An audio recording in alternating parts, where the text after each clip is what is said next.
Implantation के दिनों में प्रेगनेंसी प्लान करने से नहीं होता गर्भधारण। बिस्मिल्लाहिर्रहमानिर्रहीम। अस्सलामु अलैकुम friends, welcome back to my channel Heena be healthy. Friend, आज के इस वीडियो में मैं मोस्ट रिक्वेस्टेड टॉपिक के ऊपर वीडियो लेकर आई हूँ। बहुत सी लेडीज़ ने मुझे रिक्वेस्ट की थी कि मैम इसके ऊपर ज़रूर वीडियो बनाना, क्योंकि बहुत सारे लोगों के मन में ये कन्फ्यूजन है कि इम्प्लांटेशन के दिनों में प्रेगनेंसी प्लान करनी चाहिए कि नहीं करनी चाहिए, हमें कांटेक्ट में रहना चाहिए कि नहीं रहना चाहिए, और अगर रहते हैं तो क्या हमारा मिसकैरेज हो जाएगा, क्या हमें प्रेगनेंसी कंसीव नहीं होगी। बहुत सारे क्वेश्चंस हैं आपके। तो आज के इस वीडियो में आपके सारे मिथ डाउट क्लियर करने वाली हूँ। डिटेल में आपको सारी चीज़ें बताने वाली हूँ, इसके पीछे का कॉन्सेप्ट भी बताऊंगी आपको, ताकि आपको प्रेगनेंसी कंसीव करने में हेल्प मिल सके। तो चलिए फ्रेंड, आज का ये इन्फॉर्मेटिव वीडियो शुरू करते हैं। वीडियो पसंद आए तो लाइक, कमेंट, शेयर और सब्सक्राइब करना बिल्कुल ना भूलें। सबसे पहले तो फ्रेंड मैं आपको बताती हूँ कि इम्प्लांटेशन डेज होते क्या है। सबसे पहले महिलाओं में माहवारी आती है। माहवारी के 12वें दिन, 14वें दिन और 15वें दिन पे एक ओवरी से एक अंडा रिलीज होता है। ये अंडा रिलीज होते ही फिलिपिन ट्यूब में आता है, और जैसे ही इसको एक स्पर्म मिलता है और जैसे ही आप कांटेक्ट में आते हैं, आपका स्पर्म उस अंडे से जाके टकराता है, तो धीरे धीरे करके फर्टिलाइज होते हैं, जाइकोट बनता है। उसके बाद में धीरे धीरे करके ये फिलिपिन ट्यूब से यूट्रस की लाइनिंग में आके चिपकते हैं। इसके लिए करीबन पूरा महीना लग जाता है। इसलिए महिलाओं के जब पीरियड मिस होते हैं तो महिलाओं को कहा जाता है कि प्रेगनेंसी टेस्ट करें, क्योंकि गर्भ धारण करने में पूरा महीना चला जाता है। तो जब आपका ओवुलेशन होता है, एग रिलीज होकर फिलिपिन ट्यूब में आता है, उसके बाद में करीबन 8 से लेकर 9 दिनों के अंदर आपका इम्प्लांटेशन प्रोसेस स्टार्ट हो जाता है। तो बहुत से लोग बोलते हैं कि इम्प्लांटेशन के दिनों में कांटेक्ट में नहीं रहना चाहिए, आपको प्रेगनेंसी कंसीव नहीं होगी। लेकिन मैं आपको कहूँगी कि आपको कांटेक्ट में रहना चाहिए, क्योंकि देखिए फ्रेंड्स, सबकी मंथली साइकिल अलग होती है। यहाँ पे बहुत सी महिलाएं ऐसी होंगी जिनको पीसीओडी, पीसीओएस का प्रॉब्लम होगा, हार्मोनल इम्बैलेंस का प्रॉब्लम हो, या फिर पीरियड साइकिल तो बराबर आते हैं लेकिन इनके अंदर ओवुलेशन लेट होता है। जैसे मान लीजिए 18वें दिन हो रहा है, या 20वें दिन, 21वें दिन भी ओवुलेशन होता है। तो ऐसी महिलाओं में क्या होगा, अगर वो ऐसा सोचेंगी कि इम्प्लांटेशन के दिनों में मुझे कांटेक्ट में नहीं रहना है वरना मुझे प्रेगनेंसी कंसीव नहीं होगी, तो वो उस मंथ को वेस्ट कर जाएंगी। वो इसलिए क्योंकि वो ऐसा सोच रही है कि मेरे इम्प्लांटेशन के डेज चालू हो गए हैं। हमारी बॉडी के अंदर क्या हो रहा है हमें नहीं पता है। अगर आप फॉलिकल स्टडी करवा रहे हैं, आपको हमेशा पता चल रहा है कि आपकी कौन सी ओवरी से एग रिलीज हो रहा है, किस समय रिलीज हो रहा है, तब तो ठीक है। लेकिन हर महीने हर कोई फॉलिकल स्टडी नहीं करता है, और हर महीने कोई भी ओवुलेशन किट नहीं यूज़ करता है। सब लोग नेचुरली ही ट्राई करने का सोचते हैं। तो ऐसे में आपको जो है पूरे महीने मैं बोलूँगी कि आप कांटेक्ट में रहिए अल्टरनेट डेज, ताकि आपके चांसेस और इंक्रीज़ हो सके। इस तरीके से आप अपने चांसेस को भी कम करेंगे और आपका इम्प्लांटेशन भी फेल हो जाएगा और गर्भधारण नहीं होगा।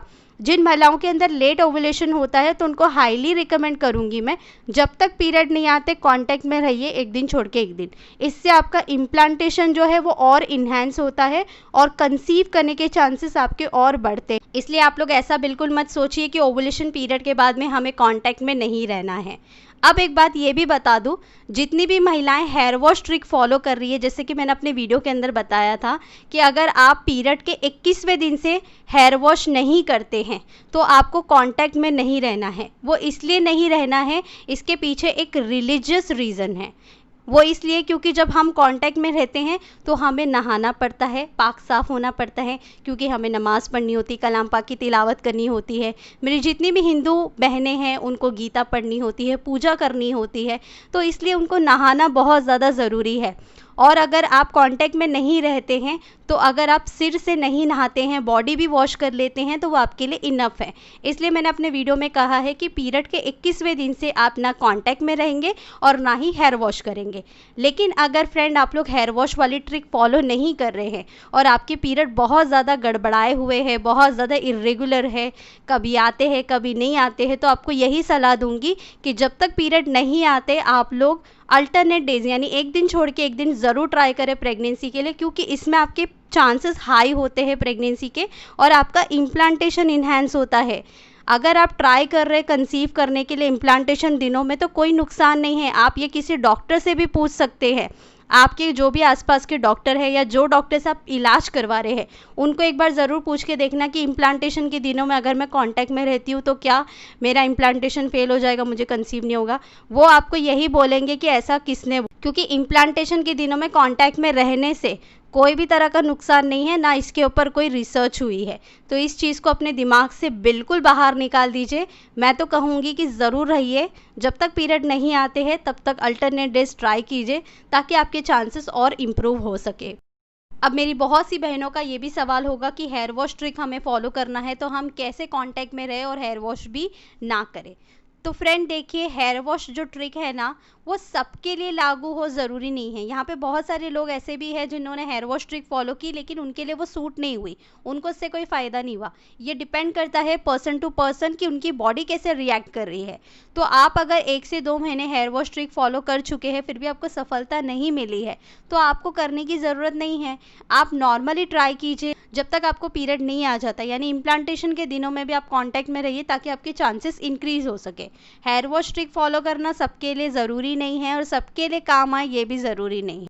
और फ्रेंड आपको एक इम्पॉर्टेंट बात ये भी बता दूं कि लास्ट के 10 दिनों में आपका ओवुलेशन नहीं होता है, लेकिन अगर आप कांटेक्ट में रहते हैं तो कोई नुकसान भी नहीं है। जिन महिलाओं के पीरियड बहुत ज़्यादा लेट है, बहुत ज़्यादा लेंथी है, तो ऐसी महिलाओं को जब तक पीरियड नहीं आता तब तक उनको कांटेक्ट में ज़रूर रहना चाहिए। ये उनके लिए बहुत ज़्यादा बेनिफिशियल है।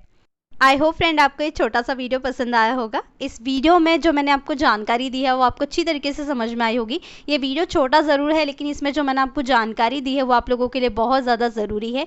इतनी अच्छी नॉलेज डॉक्टर्स भी आपको नहीं देते हैं, इसलिए इतने अच्छे वीडियो के लिए एक लाइक तो ज़रूर बनता है फ्रेंड। तो जल्दी से वीडियो को लाइक करो, कमेंट भी करके मुझे बताओ वीडियो कैसा लगा, और इसको अपने फैमिली मेम्बर्स में और जो ट्राई कर रहे कंसीव करने के लिए उन तक ज़रूर शेयर करें।